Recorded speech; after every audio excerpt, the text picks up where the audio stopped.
চলে এসেছি প্যান্ডেল হোপিং করতে, এটাই তো মনে হচ্ছে আপনাদের। আজকে পঞ্চমীর দিন, পঞ্চমীতে চলে এসেছি দমদম পার্কে পুজো হোপিং করতে। এই মুহূর্তে তরুণ সংঘ দেখতে পাচ্ছেন, তরুণ সংঘ, একটু আগে গেলেই কিন্তু ভারত চক্র। তো এরকম দুটো পুজো, আর এই রাস্তা থেকে একটু এগিয়ে গিয়েই আমরা কিন্তু আজকের যে প্রপার্টি দেখব সেই প্রপার্টি রয়েছে। তো সাথে আমি যেটা বলেছিলাম যে পুজো হপিং, এটাও কিন্তু দেখানোর চেষ্টা করব। তো আজকে পঞ্চমীর দিনে সেই পুজো হপিং কিন্তু দেখানোর চেষ্টা করছি।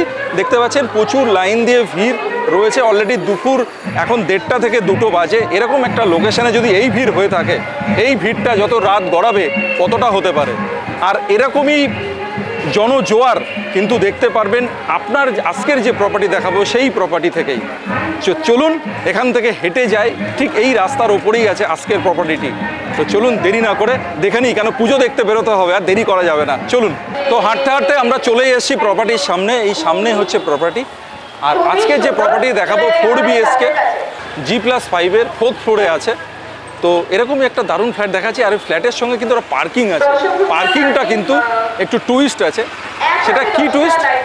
সেটা হচ্ছে আপনারা পেয়ে যাচ্ছেন 400 স্কোয়ার ফিটের পার্কিং। নর্মালি 120, 130 বা 140, খুব বেশি হলে 150, খুব বেশি হলে 200, সেখানে পেয়ে যাচ্ছেন 400 স্কোয়ার ফিটের একটা পার্কিং। যে পার্কিংটা কিন্তু ঠিক এই অন রোড আছে, অর্থাৎ আপনি কমার্শিয়াল হিসেবেও কিন্তু স্পেস, এই কমার্শিয়াল স্পেস হিসেবে ইউজ করতে পারেন, অথবা পার্কিং হিসেবেও কিন্তু ইউজ করতে পারেন। তো চলুন আমরা এইবার ফিজিক্যালি ভিজিট করে নিই প্রপার্টিতে গিয়ে। চলে আসুন। যেমন বলেছিলাম ঠিক তেমন মিলিয়ে নিন। বলেছিলাম না যে ব্যালকনি থেকে পুরো মানে পুজোটা কিন্তু দেখতে পারবেন। আর এই যে দর্শনার্থীরা যাচ্ছে রাস্তা দিয়ে, পুরো কিন্তু সেগুলো এখান থেকে উপভোগ করতে পারবেন। পুজো তো আমরা অনেক রকমভাবেই দেখে থাকি, মানে এরকমভাবে দর্শনার্থীরা প্রতিদিন যেই যাচ্ছে। আজকে যেমন পঞ্চমীতে দাঁড়িয়ে আমি ব্যালকনিতে দাঁড়িয়ে রয়েছি দমদম পার্কের মতো একটা এলাকায়, যে লোকেশানে আপনারা সবাই জানেন অনেকগুলো নামকরা পুজো হয়। তো সেরকমই পুজো কিন্তু এই রাস্তা দিয়েই আপনাকে যাতায়াত করতে হবে এই পুজোগুলো দেখতে। তো এরকমভাবে তো আমরা পুজো দেখি, পায়ে হেঁটে পুজো দেখি। তো আজকে একটু অন্য রকমভাবেই নয় আপনারা দেখলেন, ব্যালকনি থেকে উপভোগ করুন। এই বিকাল থেকে দুপুর থেকে বিকাল, বিকাল থেকে রাত, রাত থেকে পরের দিন ভোর গড়িয়ে যাবে, তাও মনে হবে না যে ব্যালকনি থেকে উঠে চলে যায়। কারণ এই যে জনজোয়ার এখান থেকে দেখতে পারবেন। এখন আমি দুপুরবেলা এটা করছি, এখনই যদি এত লোক দেখছেন এখানে, তো এরপরে যখন বেলা বাড়তে থাকবে কেমন দর্শনার্থী এখান দিয়ে যাবে সেটা একবার আপনারা কল্পনা করে নিন। তো এরকমই একটা লোকেশানে আজকে আপনাদের দারুণ একটা প্রপার্টি দেখাতে চলেছি। 1650 স্কোয়ার ফিটের একটা দারুণ 4 BHK কিন্তু দেখাতে চলেছি। আর আমি এই মুহূর্তে রয়েছি 4th ফ্লোরে। ভাববেন না এটা টপ ফ্লোর, এর উপরেও কিন্তু আরেকটি ফ্লোর রয়েছে, অর্থাৎ G+5-এর একটা অ্যাপার্টমেন্টের মধ্যে অন রোড। এবং দমদম পার্ক, ভারত চক্র, তরুণ দল, তরুণ সংঘ, যতগুলো পুজো আছে সব পুজোগুলো কিন্তু এই রাস্তার উপর দিয়েই আপনাকে যেতে হবে। আপনি যদি যশোর রোড থেকে আসেন তো এই রাস্তা দিয়ে, আপনি যদি VIP থেকে আসেন ঠিক অপোজিট সাইড দিয়ে কিন্তু আসতে হবে। এই হচ্ছে সামনে হচ্ছে যশোর রোড, দেখুন এই সামনেই কিন্তু জাস্ট একটু এগোলেই, এখান থেকে খুব বেশি হলে 100 থেকে 150 মিটারের মধ্যেই কিন্তু যশোর রোডটা আপনি পেয়ে যাবেন। তো একদম যশোর রোডের কাছে, এবং এখান থেকে ভিআইপিও কিন্তু খুব দূরে নয়। তো এই লোকেশানেই আজকে দারুণ প্রপার্টি দেখাচ্ছি। চলুন আমরা এন্ট্রি থেকে দেখানো শুরু করি, তাহলে আপনারা বুঝতে পারবেন যে ফ্ল্যাটের ফ্লোর প্ল্যানটা কি আছে। অবশ্যই ডেসক্রিপশন বক্সে ফ্লোর প্ল্যান তো প্রোভাইড করবই। চলে আসুন। তো চলে এসেছি বহু প্রতীক্ষিত সেই লোকেশানে, এবং যে ফ্ল্যাটটি নিয়ে আপনাদেরকে এতক্ষণ ধরে আপনাদেরকে বললাম, সেই ফ্ল্যাটটা কিন্তু আবার আমি শুরু করছি শুরু থেকে শুরু করছি এই কারণেই, কারণ যাতে আপনাদের বুঝতে সুবিধা হয়, এন্ট্রি এক্সিট কি আছে সেটা বোঝানোর জন্য। এবং আমি এই মুহূর্তে দাঁড়িয়ে আছি এই লবি এরিয়াতে, দেখতে পাচ্ছেন পুরো স্কোয়ার একটা লবি। আর জাস্ট এই হচ্ছে আমি লিফট থেকে এন্ট্রি করলাম, আর এইদিকে হচ্ছে সিঁড়ি। এই হচ্ছে সিঁড়ি, দেখতে পাচ্ছেন। মেনটেনেন্স কিন্তু প্রপার, পুরো পরিষ্কার ঝকঝকে একদম সমস্ত কিছু। মানে এখানে প্রত্যেক দিনই কিন্তু এটা মেনটেন হয়। আমি নিচেও দেখাবো, নিচে কিভাবে মেনটেন হচ্ছে সেটা দেখলেও কিন্তু বুঝতে পারবেন। একদম পরিষ্কার পরিচ্ছন্ন ফ্ল্যাটের চারিদিকে, অ্যাপার্টমেন্টের চারিদিকে, ফ্ল্যাটের এখানে তো যেমন পরিষ্কার, অ্যাপার্টমেন্টের নিচেও কিন্তু পরিষ্কার পরিচ্ছন্ন। তো আমি জাস্ট এন্ট্রি করব ফ্ল্যাটের মধ্যে, এবং যখন এন্ট্রি করব একবার আপনাদের এন্ট্রিটা দেখিয়ে দেবো। সেটা হচ্ছে আমি ইস্টের দিকে এন্ট্রি করছি, আর যখন এক্সিট করব তখন ওয়েস্টের দিকে। তো এই হচ্ছে এন্ট্রি আর এক্সিট। আর আমি এখন প্রবেশ করলাম লিভিং কাম ডাইনিং এরিয়াতে। জাস্ট দরজাটা আমি বন্ধ করে দেব। আর এই যে দরজাটা দেখতে পাচ্ছেন, এটা কিন্তু কাঠের দরজা। নর্মালি এখন আমরা সমস্ত জায়গায় দেখে থাকি প্লাইয়ের দরজা, বাট এটা কিন্তু কাঠের, প্লাই নয়। তো আমি এন্ট্রি করে নিলাম লিভিং কাম ডাইনিং এরিয়াতে, এবং বাঁদিক ডান দিক দেখতে পাচ্ছেন একদম বিশাল বড় প্রশস্ত বিগ সাইজের একটা লিভিং কাম ডাইনিং এরিয়া। এই দিকটা হচ্ছে আপনার ডাইনিং পোর্শন, আর এই দিকটা হচ্ছে লিভিং পোর্শন। দেখতে পাচ্ছেন সিটিং এরিয়া, সোফা সেট সহ সমস্ত সিটিং এরিয়া এখানে আছে। টিভি ইউনিট রয়েছে, আর ঠিক অপোজিট সাইডেই টিভি ইউনিট, তার ঠিক ব্যাক সাইডেই রয়েছে একটি রুম, এবং এই দিকে রয়েছে আরেকটি রুম। এখানে রয়েছে কিচেন, এদিকে একটা রুম এবং এদিকে একটা রুম, আর এখানে হচ্ছে কমন ওয়াশরুম। তো মোটামুটি আইডিয়া আপনারা পেয়ে গেলেন। এবার আমি চলে যাব লিভিং এরিয়ার দিকে। এই হচ্ছে লিভিং এরিয়া, আর এই হচ্ছে সিটিং এরিয়া, এই হচ্ছে টিভি ইউনিট, দেখতেই পাচ্ছেন আপনারা। আর ঠিক পাশেই রয়েছে ব্যালকনি, যে ব্যালকনির ডেসক্রিপশান আমি আগেই দিয়েছি। তো আরেকবার দেখায়, ব্যালকনি লিভিং কাম ডাইনিং এরিয়ার সঙ্গে, সবাই কিন্তু লিভিং কাম ডাইনিং এরিয়ার সঙ্গে একটা ব্যালকনি কথা বলেন, সেই রকমভাবেই কিন্তু আছে লিভিং কাম ডাইনিং এরিয়ার সঙ্গে ব্যালকনি। এবং শুধু তাই নয়, এই ব্যালকনি রয়েছে পুরোটাই সাউথ ফেসিং, আর এই ব্যালকনি থেকেই পুরো পুজোর 5টা দিন আপনি দারুণ করে কিন্তু এনজয় করতে পারবেন। তো এবার চলুন আমি চলে যাব জাস্ট ব্যালকনি থেকে লিভিং এরিয়ার দিকে এসে ডাইনিংয়ের দিকে মুখ করে আমি বাঁ দিকে যে রুমটি আছে, বেডরুমটি, সেখানে প্রবেশ করব। এই যে বেডরুমটি আছে এখানে, এটা ওয়ার্ক স্টেশন হিসাবে বা স্টাডি রুম হিসেবে আপনি ইউজ করতে পারেন, সেইভাবেই কিন্তু এখানে রয়েছে। এখানে স্টাডি টেবিল রয়েছে, এখানে সিঙ্গেল একটা বেড রয়েছে, এখানে রয়েছে একটা আলমিরা, এইদিকেও রয়েছে একটা আলমিরা। তো এই হচ্ছে আপনার রুমের সাইজ।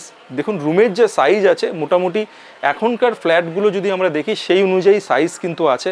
আমার তো দেখে যেটা মনে হচ্ছে মোটামুটি 9 বাই 9.5 বা 9 বাই 10 কিন্তু রুম এটা আছে। এক্স্যাক্ট অবশ্যই ফ্লোর প্ল্যান যেটা আছে সেটা ডেসক্রিপশানে আপনারা দেখে নেবেন। তো এই রুমটাকে প্রপার রুম হিসেবে ইউজ করতে পারেন, বা এনারা যেভাবে ইউজ করছেন স্টাডি রুম, সেভাবেই কিন্তু আপনারা ইউজ করতে পারেন। তো এই হলো ফার্স্ট রুম। এবার আমি চলে যাব সেকেন্ড বেডরুমে। আমি প্রবেশ করলাম সেকেন্ড বেডরুম। এই রুমের সাইজ কিন্তু যথেষ্টই বড়, কিং সাইজের খাট রয়েছে, সাউথ ফেসিং জানলা কিন্তু এদিকে রয়েছে, এদিকে রয়েছে সাউথ ফেসিং জানলা ঠিক রোড সাইড, আর এদিকে রয়েছে ইস্ট ফেসিংয়ের জানলা। এই হচ্ছে ইস্ট ফেসিং জানলা রয়েছে, এবং এখান থেকেও রাস্তাটা দেখা যাচ্ছে, এখান থেকেও রাস্তা দেখা যাচ্ছে। আর একটা জিনিস, জানলার সাইডে আপনি যথেষ্ট স্পেস পাচ্ছেন, সেখানে কিন্তু গাছ আপনি রাখতে পারেন। যেখানে এখানে রয়েছে তুলসী গাছ একটা যেমন রাখা রয়েছে ইস্টের দিকে, এরকমভাবে আপনি গাছ কিন্তু রাখতে পারেন। আর এই দিকে রয়েছে দেখুন ওয়ালের সঙ্গে আপনার আলমিরা, এখানে কিন্তু একটা স্পেস আপনি পেয়ে যাচ্ছেন। আলমিরা কিন্তু ভিতরে রয়েছে, পুরো ওয়ালের ভিতরে কিন্তু আলমিরা ঢোকানো রয়েছে। তো এই স্পেসটা কিন্তু আপনি এখানে পেয়ে যাচ্ছেন। এইদিকে একটা ওয়ার্ড্রপ পেয়ে যাচ্ছেন, এখানে একটা আলমিরা সেটাও কিন্তু রয়েছে পেয়ে যাচ্ছেন। মিন্স এই জিনিসগুলো এরকমভাবেই সেট আপ করতে পারেন। মানে আমি রুমের সাইজটা বোঝানোর জন্য কোথায় কি আছে সেটা আপনাদের দেখানোর চেষ্টা করছি। আর এই হচ্ছে আপনার অ্যাটাচ টয়লেট, এই হচ্ছে অ্যাটাচ টয়লেট এখানে রয়েছে। তো এই হচ্ছে সেকেন্ড বেডরুম, এবং সেকেন্ড বেডরুম থেকে আমি যথারীতি চলে যাব নেক্সট বেডরুমে। তো নেক্সট বেডরুমে যাওয়ার আগে আমি ডান দিকে কিচেন এরিয়া যেটা রয়েছে সেটা দেখাবো। এই হচ্ছে কিচেন এরিয়া, কিচেনটা যথেষ্টই বড়, কভার্ড কিচেন। আর আমরা রয়েছে এখন ডাইনিং এরিয়ায়। ডাইনিং এরিয়াটা দেখাবো। আপনারা আওয়াজ পাচ্ছেন, মাইকে অ্যানাউন্স হচ্ছে, পুজো চলছে, তার অ্যানাউন্সমেন্ট চলছে, নিশ্চয়ই আপনারা পাচ্ছেন। একটু হয়তো শুনতে আপনাদের অসুবিধা হতে পারে, কারণ অ্যানাউন্সমেন্ট সেটাও তো থাকবে, পুজোর দিন আমি করছি যেহেতু, পঞ্চমী আজকে। আর বলতে বলতে যেটা বলার সেটা হচ্ছে এই হচ্ছে ডাইনিং স্পেস। ডাইনিং স্পেসের পাশে এই দেখুন ওয়ার্ড্রপ রয়েছে, একদম বিশাল বড় একটা ওয়ার্ড্রপ কিন্তু এখানে রয়েছে। তার স্পেসটা কতটা হতে পারে সেটা বুঝতেই পারছেন। ডেপথটা একবার বোঝার চেষ্টা করব। এর ডেপথ প্রায় যেটা মনে হচ্ছে 1.5 থেকে 2 ফিটের ডেপথ কিন্তু আপনি এই ওয়ার্ড্রপে পেয়ে যাচ্ছেন। অর্থাৎ এখান থেকে এতটা স্পেস এই ওয়ার্ড্রপ রয়েছে, মানে স্পেসটাও কিন্তু আপনি পেয়ে যাবেন। মানে এই ফ্ল্যাটটি যদি আপনার পছন্দ হয়, আপনি যদি বুকিং করেন, আপনার মতো করে সুন্দর করে কিন্তু সাজিয়ে নিতেই পারেন। আর ওপরটা একবার দেখাবো, ফল সিলিং করা রয়েছে, এখানে একটা ফ্যান রয়েছে, স্পট লাইট রয়েছে, এখানে একটা দুটো তিনটে চারটে স্পট লাইট রয়েছে। ঠিক ব্যাক সাইড থেকে একটা নীলাভ আলো, একটা নীলচে আলোর আভা কিন্তু আসছে, দেখতে কিন্তু একটা অসাধারণ লাগছে। তো এবার আমি চলে যাব থার্ড বেডরুমে। আর থার্ড বেডরুমে যাওয়ার আগে এখানে কমন ওয়াশরুম, এখানে রয়েছে একটা বেসিন, আর এখানে রয়েছে মিরর, এখানে রয়েছে আপনার ওয়াশিং মেশিন। তো এই স্পেসগুলো ঠিক এইভাবে ইউটিলাইজ আপনারা করতে পারেন বা আপনাদের মতো করে সাজিয়েও নিতে পারেন। আমি এই মুহূর্তে প্রবেশ করছি থার্ড বেডরুমে। আর থার্ড বেডরুমের দেখুন প্রচুর জিনিসপত্র ভর্তি রয়েছে ঘরের মধ্যে। এই হচ্ছে পুরো এই জানলা, এখান থেকে শুরু করে আপনি এদিক পর্যন্ত পুরোটাই কিন্তু পেয়ে যাচ্ছেন, মানে পুরোটাই ওপেন আপনি এখানে পেয়ে যাবেন। যদি আমি পুরো জানলাটা খুলে দিই তো প্রচুর হাওয়া বাতাস কিন্তু আলো কিন্তু ঘরের মধ্যে ঢুকবে। ঠিক এই দিকেও রয়েছে, মানে ভেন্টিলেশনের কিন্তু কোনো অভাব আপনার হবে না, কারণ চারিদিকেই কিন্তু উইন্ডো রয়েছে, সেই জন্য ভেন্টিলেশনের অভাব হবে না। আর এই যে রুমটি রয়েছে, এই রুমটি রয়েছে আপনার নর্থ ওয়েস্টের দিকে, এই রুমটি আছে নর্থ ওয়েস্টের দিকে। এবার অর্থাৎ নর্থ ওয়েস্টে রয়েছে মানেই আপনি বিকালের দিকের আলো কিন্তু এই রুমে আপনি পেয়ে যাচ্ছেন। আগে যে রুমগুলো দেখালাম, একটা রুম ছিল সাউথ ইস্টের দিকে, অর্থাৎ আপনি সকালবেলায় মানে একটা ফ্ল্যাটের মধ্যে সব সময়ের জন্য কিন্তু আপনি সূর্যের আলোটা কিন্তু পর্যাপ্ত পরিমাণে পাবেন। এত সুন্দর করে ফ্ল্যাটটা রয়েছে, একটা ভালো পজিশানে, এত ভালো পজিশানে রয়েছে যে প্রপার সূর্যের আলো এবং হাওয়া বাতাস সমস্ত কিছু পাবেন। হাইট ঠিক আছে, একদম 4th ফ্লোরে রয়েছে, হাইটটাও ঠিক আছে এবং ফেসিংগুলোও কিন্তু ঠিকঠাক রয়েছে। এবার চলুন 4th বেডরুমে। আমি প্রথমেই যেটা শুরু করেছিলাম সাউথ ফেসিং ব্যালকনি থেকে পুরো রাস্তা পূজা মণ্ডপ বা পূজা দর্শনার্থী দেখাচ্ছিলাম, ওটা যেমন একটা ব্যালকনি ছিল লিভিং কাম ডাইনিং এরিয়ার সঙ্গে, এখানে রয়েছে 4th বেডরুমের সঙ্গে ব্যালকনি। তো 4th বেডরুম সঙ্গে ব্যালকনিও কিন্তু আপনারা পেয়ে যাচ্ছেন। তো আপনারা যেটা পাচ্ছেন সেটা হচ্ছে 4টে বেডরুম, 2টো টয়লেট আর 2টো ব্যালকনি। খুব সুন্দর একটা ফ্লোর প্ল্যানের দারুণ একটা প্রপার্টি কিন্তু আজকে আপনাদের দেখাচ্ছি। তো মোটামুটি সমস্তটাই কিন্তু আমরা দেখিয়ে দিলাম। এবার কি করব না, একবার আমরা ছাদে চলে যাব, ছাদ থেকে একবার লোকেশানটা আপনাদের আর একবার দেখিয়ে দেবো। তো চলে আসুন, আমরা চলে যাই ছাদে। চলে এসছি ছাদে, আবারও দারুণ জিনিস আপনাদের দেখাবো। সেটা হচ্ছে ছাদ থেকে দেখতে পাচ্ছি তরুণ সংঘ যে প্যান্ডেল, সেটা দেখতে পাচ্ছি আমরা এখান থেকে। তো আর কি বলবো, হাওয়া যা দিচ্ছে, অসাধারণ হাওয়া কিন্তু পেয়ে যাচ্ছি, দারুণ হাওয়া, দারুণ দারুণ, পুরো সাউথ ফেসিং, দারুণ হাওয়া পাচ্ছি। এখানে ঠিক একটা বিশাল বড় লেক রয়েছে, তার ঠান্ডা হাওয়া, জল যেহেতু আছে সেরকম ঠান্ডা হাওয়াটা কিন্তু আসছে। এটা যেমন ছাদে পাচ্ছেন ঠিক সেম হাওয়াটা কিন্তু আপনি ফ্ল্যাটের মধ্যেও পাবেন, কেন সাউথ ফেসিং কিন্তু আপনার রয়েছে বারান্দা।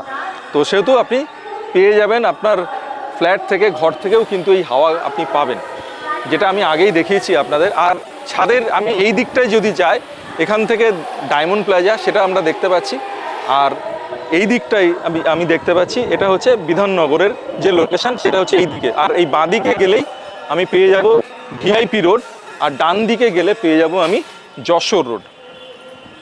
যশোর রোড কিন্তু এখানে দেখাও যাচ্ছে, ক্যামেরায় হয়তো অতটা আসবে না, কিন্তু জাস্ট যশোর রোড কিন্তু এখান থেকে 100 থেকে 150 মিটারের মধ্যেই রয়েছে যশোর রোড, আগেই যেটা বলেছিলাম। তো চলুন ছাদের এই পোর্শনটায় রয়েছি, এখানে রয়েছে লিফটের যে ঘর, সেই লিফটের ঘর এটা, আর ওপরে রয়েছে ওয়াটার ট্যাঙ্ক রয়েছে ওপরে। আবার চলে এসেছি ছাদের আমি অপর প্রান্তে। দেখুন এই কারণেই এলাম যশোর রোডটা ভালো করে দেখানোর জন্য।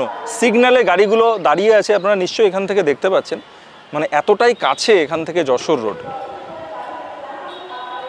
তো একদম যশোর রোডের অ্যাডজাসেন্টেই রয়েছে আজকের এই প্রপার্টি। এদিকে যেমন একদিকে যশোর রোড, একদিকে তেমন ভিআইপি রোড, এবং পাশেই এতগুলো পুজো মণ্ডপ কিন্তু রয়েছে। পুজোর সময় একটা অসাধারণ অ্যাম্বিয়েন্স এখানে তৈরি হয়, যার আওয়াজ কিন্তু আপনারা পাচ্ছেন, এবং অন ক্যামেরা কিন্তু আপনাদের দেখালাম। একদম পাশ দিয়ে যে রাস্তা, সেখান থেকে কিন্তু অলরেডি প্রচুর দর্শনার্থী যাচ্ছে। এখন বাজে দুপুর 1টা, ঠিক এরকম টাইমে যদি এই দর্শনার্থী থাকে, এইটা আস্তে আস্তে যখন বেলা বাড়তে থাকবে, তাহলে কত দর্শনার্থী এখান থেকে যাবে সেটা আপনারা দেখুন। আর ওপর থেকে ঠিক আপনার ব্যালকনি থেকে, আপনার ছাদ থেকে এই দৃশ্যটা দেখতে কেমন লাগবে সেটা একবার আপনারা ভেবে দেখুন। আর প্রত্যেকটা ব্লগে যেটা বলে থাকি যে লোকেশানের কী কী অ্যাভেলেবিলিটি আছে না আছে, সেগুলো নতুন করে নিশ্চয়ই আপনাদের বলার দরকার নেই, সেগুলো গুগল লোকেশান দেখলেই পেয়ে যাবেন। যশোর রোড দেখালাম, আর আপনাদেরকে যেটা হচ্ছে ডায়মন্ড প্লাজা সেটাও আপনাদেরকে দেখালাম। এখানে কিন্তু সমস্ত কিছুই অ্যাভেলেবেল আছে, কারণ আপনি যা যা চান ডেলি নিডসের জন্য সে তো ফ্ল্যাট থেকে নিচে গেলেই আপনি সমস্ত দোকান পেয়ে যাবেন। আপনি গ্রোসারি শপ থেকে আরম্ভ করে সবজি মার্কেট সমস্ত কিছু কিন্তু একদমই কাছে, মানে জাস্ট ফ্ল্যাট থেকে নামবেন 100 মিটার 50 মিটারের মধ্যেই কিন্তু সমস্ত কিছু অ্যাভেলেবেল। হসপিটাল বলুন, এই দমদম যশোর রোডের ওপরেই দমদম নাগের বাজারের কাছে আইএলএস হসপিটাল রয়েছে, এবং স্কুল কলেজ এখান থেকে খুব কাছে।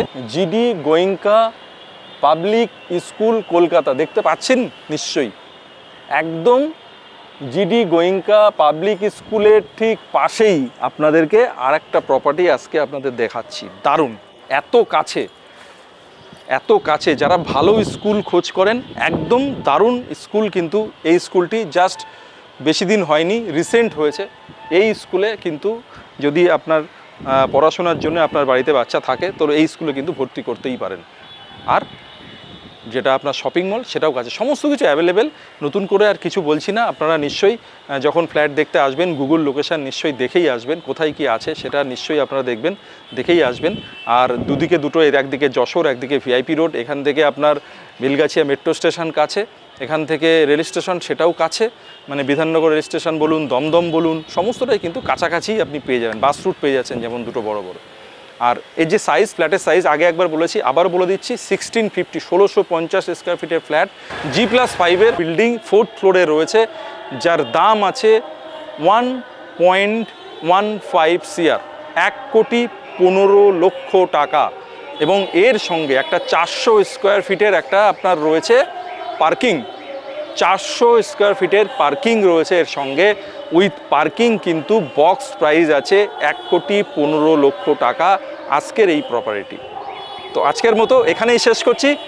সবাইকে অনেক অনেক শুভেচ্ছা, শারদীয়ার শুভেচ্ছা এবং আজকে মহাপঞ্চমীর শুভেচ্ছা সবাইকে। আপনারা যখন দেখবেন তখন হয়তো পুজো পেরিয়ে যাবে, তো পঞ্চমীর শুভেচ্ছা আমি আজকেই দিয়ে রাখছি আপনাদেরকে, প্লাস তার সঙ্গে শুভ বিজয়া সেটাও আপনাদেরকে বলে রাখছি। শুরু থেকে শেষ সবটাই কিন্তু আজকের এই ব্লকে আমি করে রাখলাম। আপনারা সবাই ভালো থাকবেন, সুস্থ থাকবেন এবং পুজো এনজয় করবেন।